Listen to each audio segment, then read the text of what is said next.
It's normal for people who were abused or neglected in childhood to cobble together quasi-relationships where they're sort of loved but also harmed. And when you stay for a long time in a situation that you cannot bear, healing yourself means uprooting everything. And with kids, that can be hard.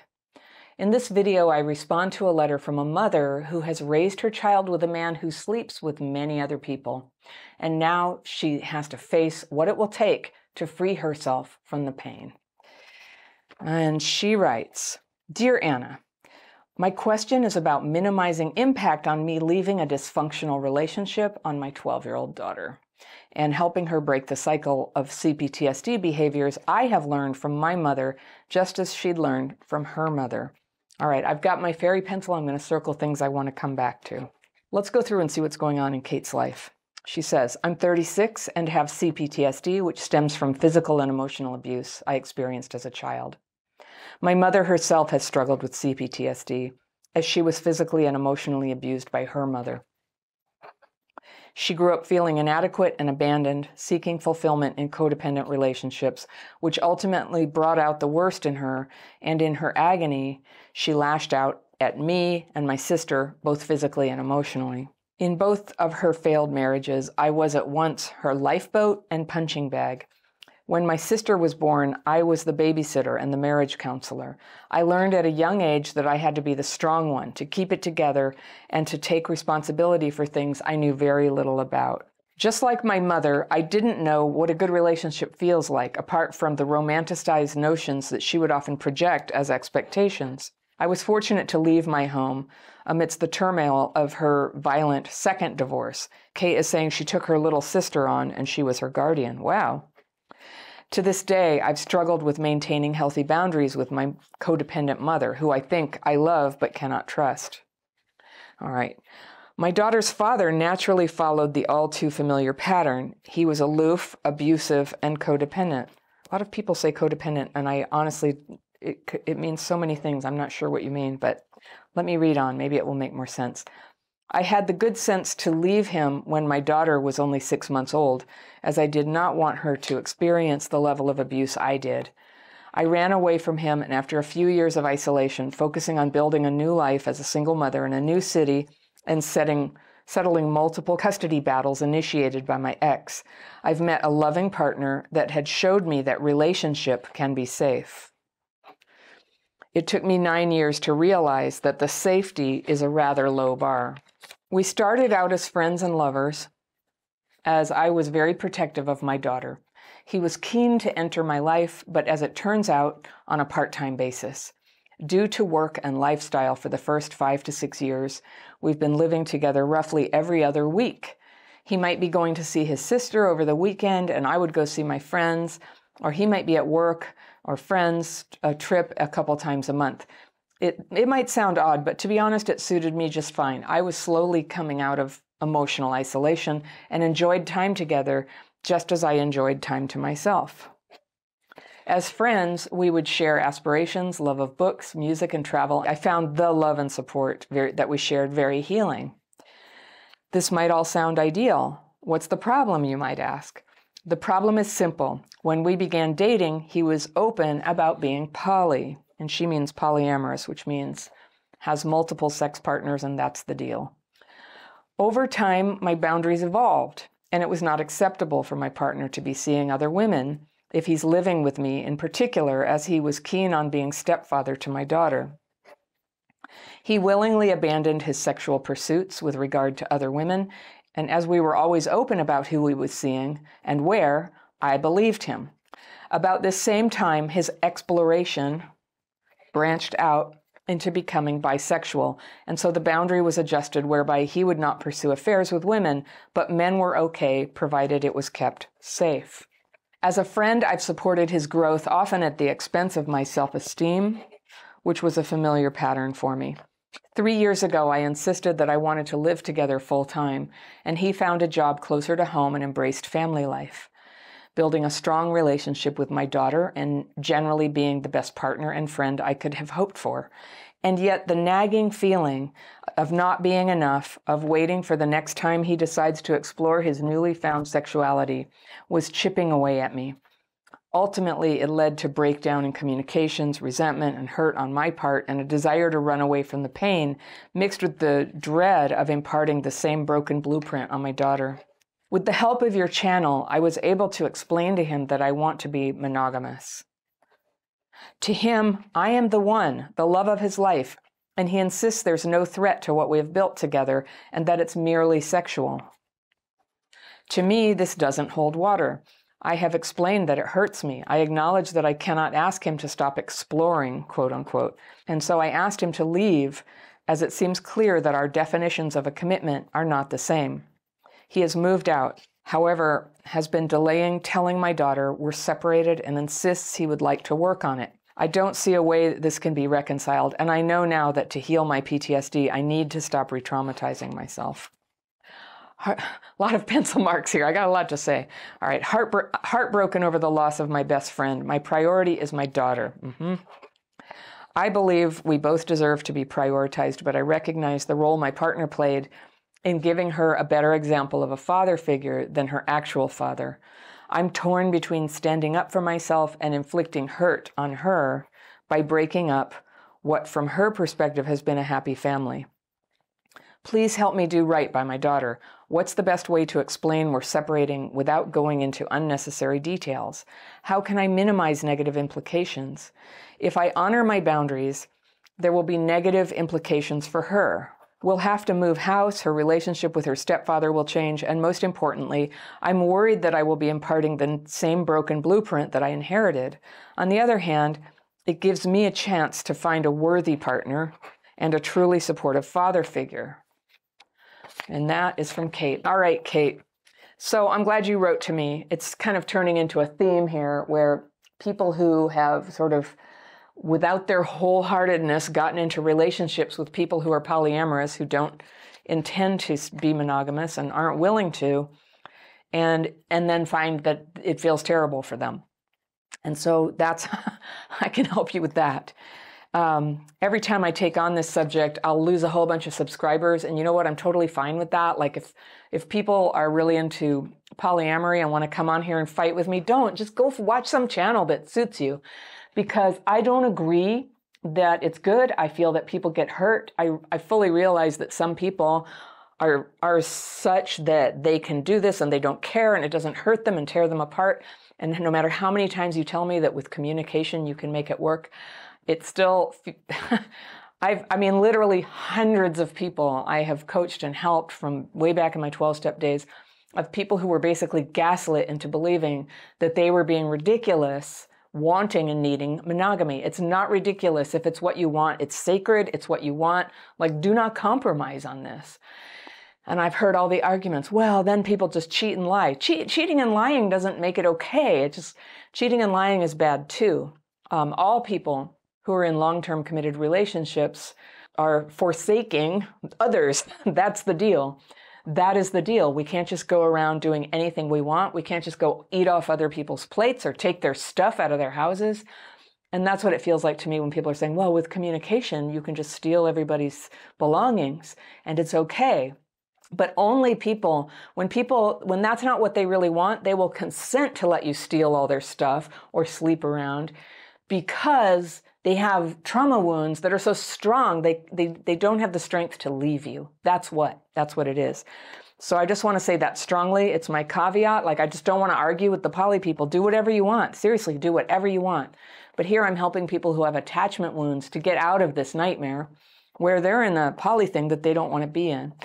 And it's confusing. And I'm here to be like the rock for you to go, yes, it's actually not confusing. It is not what you want. And it's such a primal thing to want. And you get to honor it. And if you don't honor it, who will? Who will? So, but I hear your dilemma. It's the daughter, right? It's kind of like she's going to get hurt either way. And that's tough. So let's see if we can help you walk through this.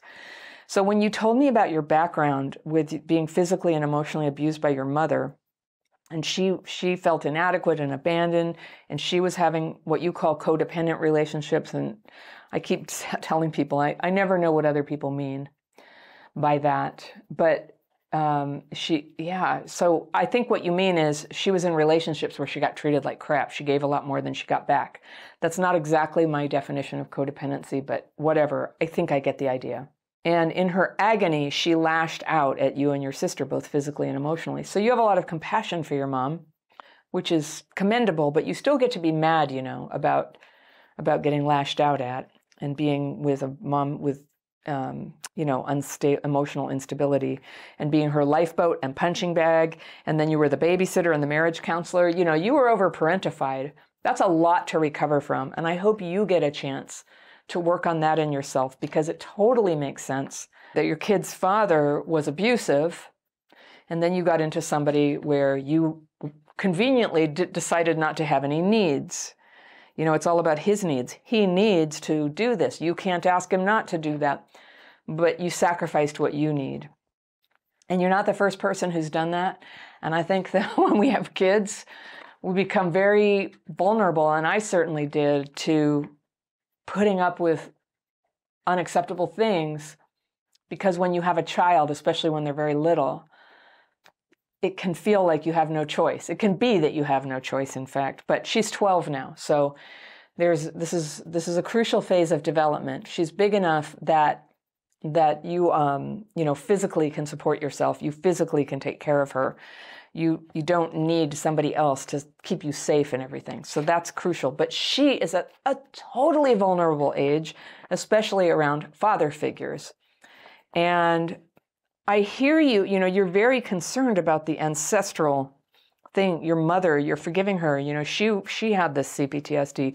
She mistreated you. I don't hear you lashing out at your daughter. So there's not that. Thank goodness. Good job. It sounds like you felt that this man that you've been with for the past 9 years is safe.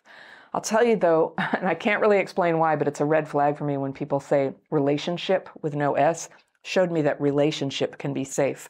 The only people I've ever heard use it with no S are people who are trying to gaslight themselves about sexual boundaries. And I could be totally wrong enough base, and 100 people will chime into the comments that it's just the thing people say. But I'm just going to put it out there. Is it not a word that comes up when people are participating in a philosophy that they're wrong to have expectations of monogamy? That's where I've seen it. Okay. Just my little quirk. I live in Northern California. I've had some crazy experiences here. And I distrust the oddest things. All right. So it took you 9 years to realize that safety is a low bar.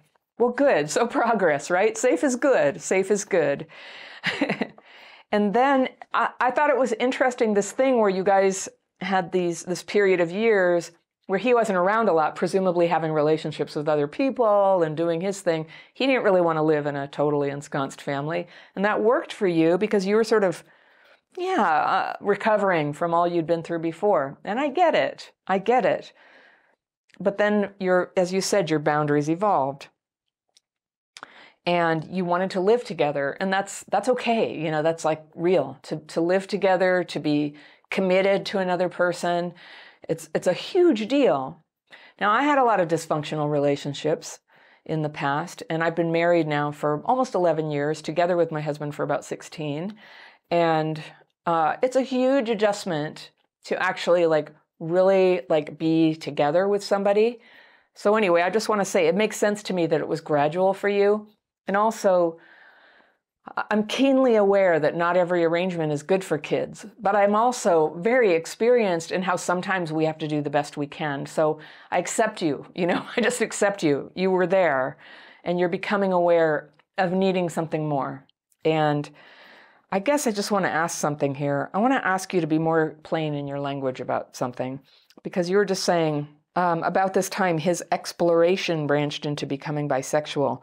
And so also, I guess as a Northern California person who has words that always mean something else to me that I distrust, exploration, about infidelity, about having sex with people, casual sex with people, calling it exploration is a red flag word in my universe. I'm just saying.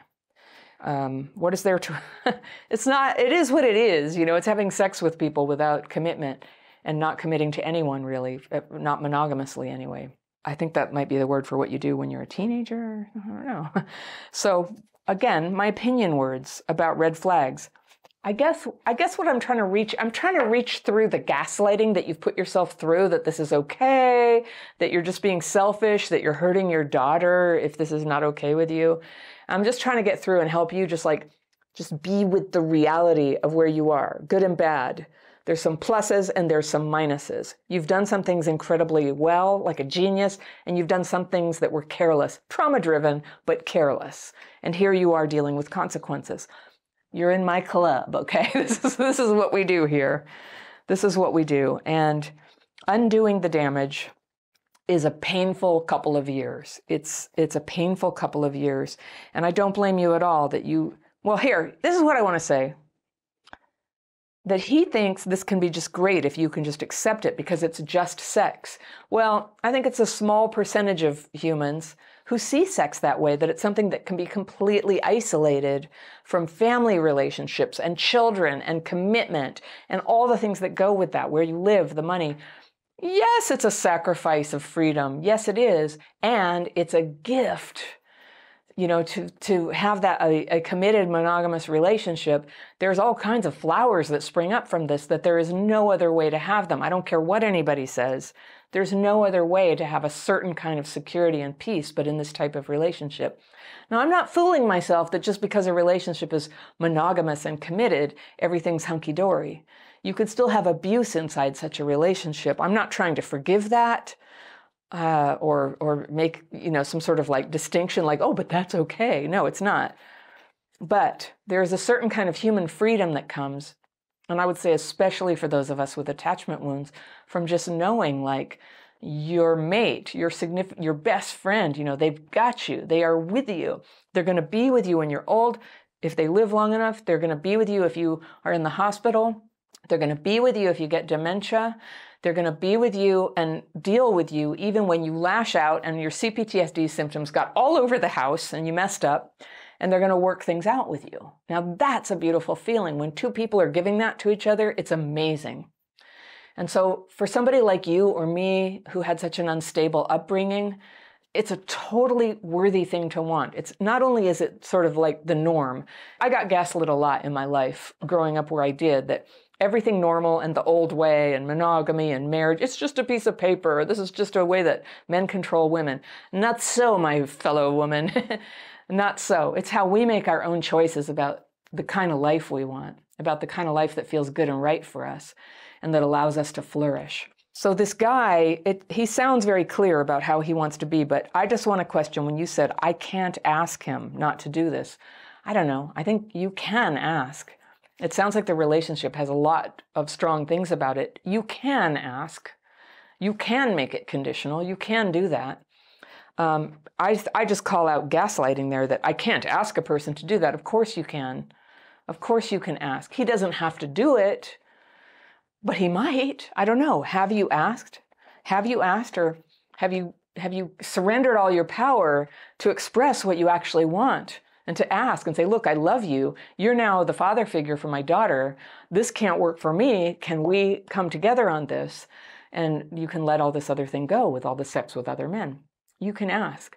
And I also hear what you're saying, that you might never feel safe anyway because you know it's something that he wants. But it's not exploring. The exploring is a euphemism for what it is. And I won't even try to name it, but exploring is a euphemism. And no matter how much you talk up polyamory into, oh, it's so great, and it's really what, yeah, blah, blah, it hurts people. And I think it's rotten for kids. And I grew up in Berkeley where there was a lot of polyamory and there was a lot of effed up kids. And I just don't think it's good for kids. And yes, I acknowledge there's a lot of secret affairs that go on, and they're not good either. They're not good either. There are some things, though, when they're done secretly and don't mess up the family structure. I don't know. There's a little bit of strength in that. I don't like any of it. I mean, I think ideally we all want to be great people who never have this type of problem, who always go for the right person, who are always loyal and true to them, who never even think of anybody else. Life is messy. And then here we are. We have to see what we can do to make things a little better for your daughter. So here's what I want to say about your daughter. I want to challenge you on this idea that if you leave this relationship, you can then get together with a worthy partner and have a appropriate relationship. You're not going to like this. Somebody suggested this to me back when I was single, and I didn't like it. With your daughter being 12, and it generally taking at least a couple years to form a relationship with a new person, I don't think it's a good time for you to bring a stepfather into her life. I don't think it is. It's up to you, of course, and lightning might strike and somebody perfect comes along. But, you know, the single biggest factor that dictates whether a child is abused sexually or physically is whether there's a stepfather present in the house. Now, I married somebody who's my kid's stepfather, and it turned out really well. But we took 5 years. We involved a lot of outside people, mentors, and professional help to help make this decision. And my husband is such a straight arrow that I had no reason to believe that he was difficult for the kids. But he didn't even meet the kids for a year. He didn't even meet them for a year. I think we underestimate sometimes how hard it can be on a child to have the rotating cast of characters. I didn't get it. When I was first divorced, I did not divorce by choice. I think it was a good choice of my husband to make, but I didn't feel ready for it. And I was single for a while, and I dated a couple people, and both of them turned out to be absolutely disastrous. On both of them, I had to call the police. One of them, I don't even want to go into it. It was terrible, and it was so bad for my kids. And especially one of them, it was devastating for my kids. And the most devastating thing, even if they're nice to the kids, is that they make mom so unhappy. And you remember what it's like to grow up with an unhappy mom, a mom who just takes crap from somebody, a mom who doesn't stand up for what she really needs or wants, a mom who is too scared to leave a relationship that demoralizes her. So that's what our kids can pick up from us. And so sometimes dealing with a messy mess and having to make a change that's painful is still how we show the kids what a mom getting free looks like. A mom who's utterly devoted to her kids, who is a good person, but who makes a change in her life. And she's 12, so presumably at 18, it would be different. 6 years is not an unreasonable amount of time to not bring a man into her life. I think that's a huge liability right now. If she has established a father figure role with this guy who you're considering leaving, could he not be a family friend? Is that possible for you? See, you know, when I'm telling people how to get over a relationship, I'm like, cut ties, you got to become emotionally available, but you're in a different situation. You have a 12-year-old daughter. A 12-year-old daughter needs her dad. A 12-year-old daughter needs her dad. And women who don't have that, I think it has a lot to do with difficulties that many of us have had. I got taken away from my dad. You know, he divorced my mom when I was 7. They divorced. Then I got moved out of state when I was 9. Then he got a terminal illness when I was 13. He died when I was 15. Oh, no doubt a lot of my struggles have been from that, from losing him. And he thought the world of me, and he was very troubled when he was dying that I was sort of slipping into pot smoking and boys and all this stuff that I was trying to hide from him. But he could feel the energy of it, the way I was getting kind of debauched. And he was too sick with Lou Gehrig's disease, ALS, to really do anything about it. But in tears, he said, I'm really worried about you. You know, he could barely speak. I'm really worried about you. And I had an idea at the time. I wanted to go to acting school in New York. And he said, absolutely not. And I thought, how could he not have faith in me? But he was right. At 14, that was not a good idea. So a father is a precious thing, and a father who looks after you and holds expectations for you. I don't know if this man is that for her, but let's just say he's going to carry on with his relationships as he has them in his life, but not be your partner anymore if you break up. Can he be like an uncle? Are you able to make that change where you're okay with it? And he's a family friend. I think, my kid's dad is our family friend. It's possible to do. When I think about what's best for her, I see that as the possible best solution. Now, I'm not you. Of course, your judgment is the best thing. But I think there's something between staying in the relationship for her sake and just striking out alone, or I think one of the worst scenarios is striking out so you can try again to get a new dad for her. Soon enough, you will have another partner. And you're young yet, and, more can happen. But I think being a single parent is so terrifying and hard. And, it can be hard to see the forest for the trees sometimes about what's really best for the kids is total emotional stability for the two of you, both of you. And there's no way out of a relationship that's causing you upset and upheaval except out. There's no way out but through to pass on out of it. And that's hard. But the best advice I ever got, it was from a cop once. It was from a police officer after one of my disastrous relationships who said, how your kids deal with this is how you deal with this. They are looking to you to see how you feel about it.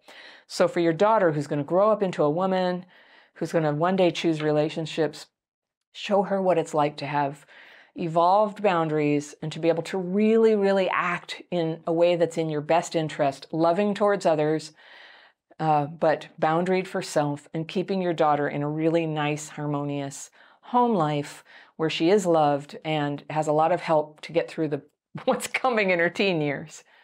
Okay? That's my thought on it.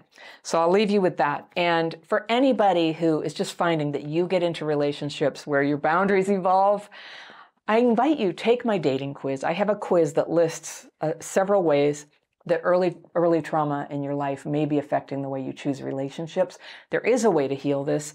Just if you want to see how you might be affected, you can download that quiz right here, and I will see you very soon.